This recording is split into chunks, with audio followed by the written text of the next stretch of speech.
গো। ও বাবা রে, উফ উফ উফ। তুমি সোয়েটার পরেছো? ঠান্ডা লাগছে? মঙ্গলিক ঠান্ডা লাগছে? ও বাবা। ও হ্যালো বন্ধুরা, গুড মর্নিং। তো সকালে তো দেখতেই পেলে আমাদের বাড়িতে নতুন অতিথি এসেছে, মানে আমাদের গরুটার বাচ্চা হয়েছে। তো কত কিউট, আর কত কথা শুনে আর পেছন পেছন ঘুরতে থাকে, আর আমার খুব ভালো লাগে, গরুর বাচ্চা হোক বিড়ালের বাচ্চা হোক। তো দেখো আমাদের জমিতে কলই শাক হয়েছে, তো সেটাই নিতে এসেছি। সেটা আজকে আমাদের রান্না হবে। তো সকালবেলা মা কুচি মাছ রেখেছিল, মানে ছোট ছোট মাছগুলো, তো সেটা দিয়ে রান্না করব শাকগুলো। তো আমি হচ্ছে মাকে কেটে দিচ্ছিলাম, আর উনুনে রান্না হচ্ছে যেহেতু।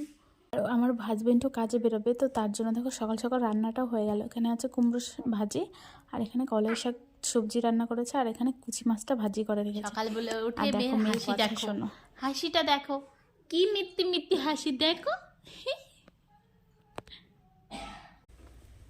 আসবে যাবে নাকি?